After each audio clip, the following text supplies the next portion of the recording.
All right, this lecture is on momentum. It says if you have the guts to make mistakes, your wisdom, intelligence leap forward with huge momentum.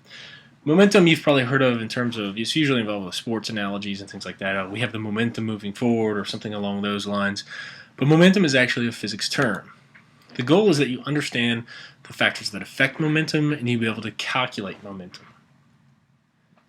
So Newton's laws that we learned earlier this year, his first law, second law, third law, were originally described in terms of momentum. Now we have since co-opted them and kind of changed them to be in terms of force, and we labeled it the Newton, but really it was written in terms of momentum. In other words, mass in motion. You have inertia. Well, you have a mass in motion. The more massive an object is, the more difficult it is to change its velocity and so forth. But there's a nice connection between what we learned in terms of force and Newton's laws and momentum. So momentum does not equal inertia. A lot of people get those confused, so you need to get those out of your head right now. Remember, we talked about inertia in terms of inertia was mass, and momentum is mass and velocity. So for example, you have this cruise ship, which has a tremendous amount of mass or inertia, but has zero momentum because it's not moving. Momentum requires both mass and motion, some sort of velocity to occur. Now, everything that we are going to talk about in this class is going to have a mass. So really what's going to determine whether or not it has momentum is whether or not it's moving.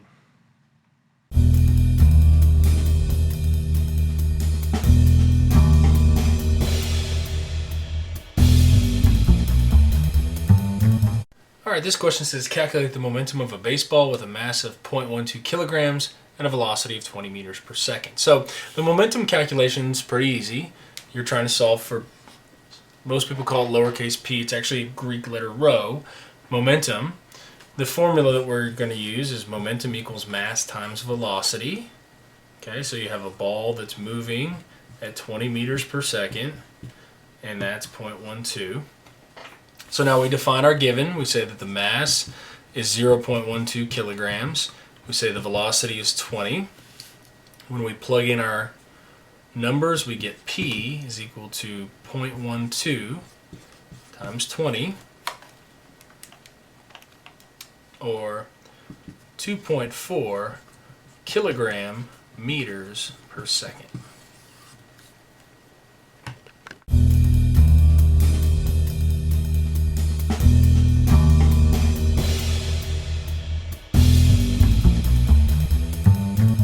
Okay, this is the more likely type of question you would see on a multiple choice test. It says, which of the following has the greatest momentum?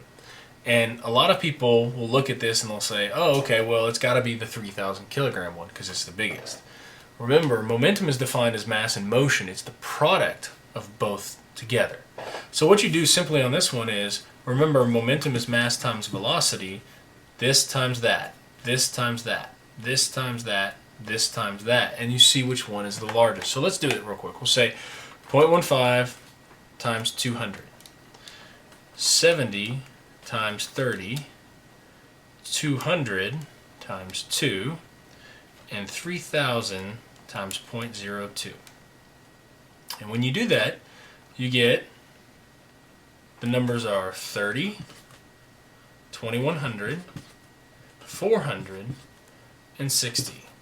Now, one of the things I want you to realize in this particular example is that the object with the greatest momentum is not necessarily the one that has the biggest mass, and it's not necessarily the one that's moving the fastest. It's the combination of the two that's the most important.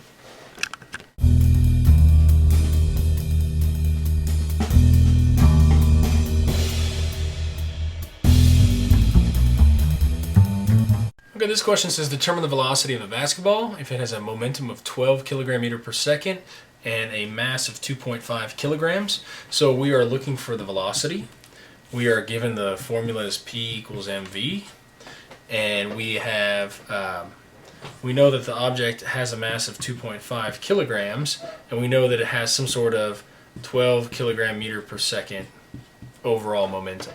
So we want to go ahead and say that P is equal to 12 kilogram meter per second. We want to say that M is equal to 2.5 kilograms.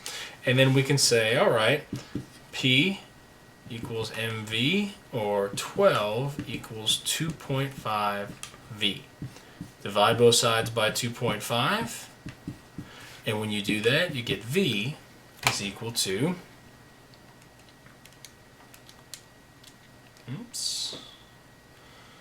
12 divided by 2.5, 4.8 meters per second.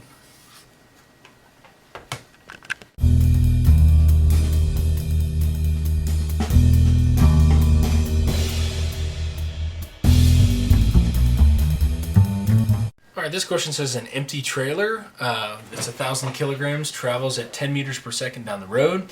As it rains, 100 kilograms of water fills the trailer. The trailer maintains the same momentum. What is its new velocity? So, you basically have an empty cart that's moving, has a mass of 1,000 kilograms, and is moving down the road at 10 meters per second. Then, this cart fills with water such that the new mass includes 100 kilograms of water. So, we want to know how fast the object is moving if it maintains its same momentum. So we're looking for, I'm going to call it final velocity just so we can keep it straight. But this final velocity term, we're going to use the principle P equals mv. So, basically we have to do this calculation twice. We have situation number 1, which is when it's empty. When it's empty, I know that I have a mass of 1,000, and I know that I have a velocity of 10. When in the second situation, I know that I have a mass of 1,000 plus the other is the mass of the water. So the total mass would be 1,100 kilograms.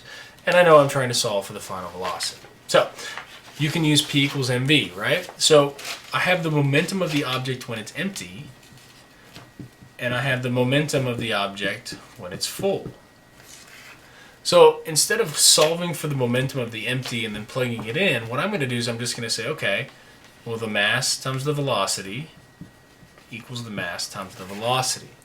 And this is just an example. We'll learn a little bit more about this later. This is just showing you conservation of momentum. It turns out that a lot of times momentum is conserved just like it is in this particular example. So you have the mass of the empty cart, the velocity of the empty cart. So 1,000 times 10. On the other side, you have the mass, which includes the water, and then you have the new velocity. So, as you would expect, if you start to fill a trailer with water, you would expect the cart to slow down, and that's exactly what happens here. We say 1,000 times 10 divided by 1,100, because we divide both sides by 1,100, and you get the new velocity is 9.1 meters per second.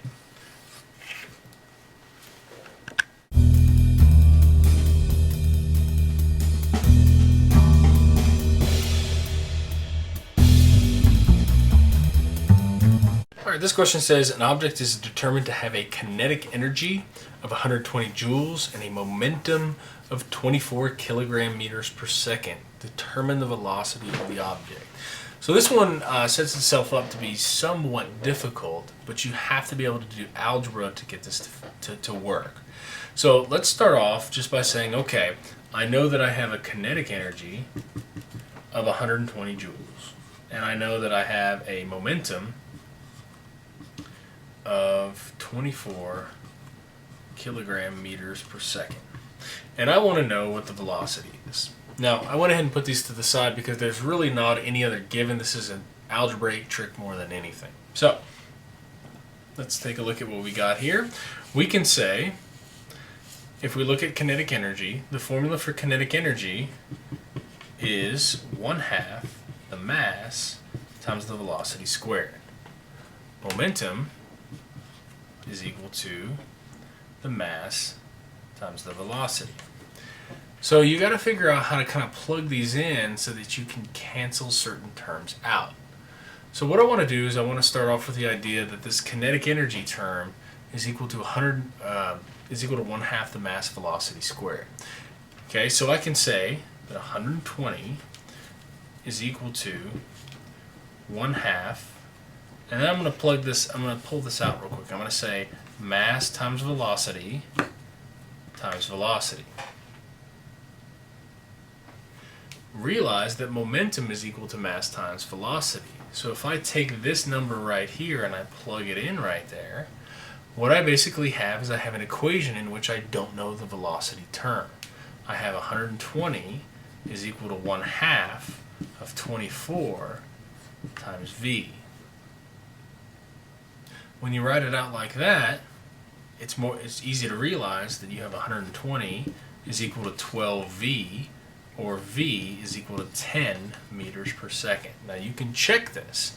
So how I would check it is I'd say, okay, if the velocity is 10, that tells me that the mass has to be 2.4. And the reason why I know that is 24 equals m times 10. M has to be 2.4.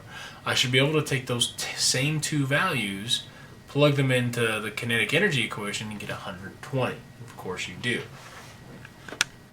So by now you should understand that the two factors that affect momentum are mass and velocity. If you double the mass, you double the momentum. If you double the velocity, you double the momentum. You should also be able to calculate for either mass, velocity, or momentum, giving the other two variables.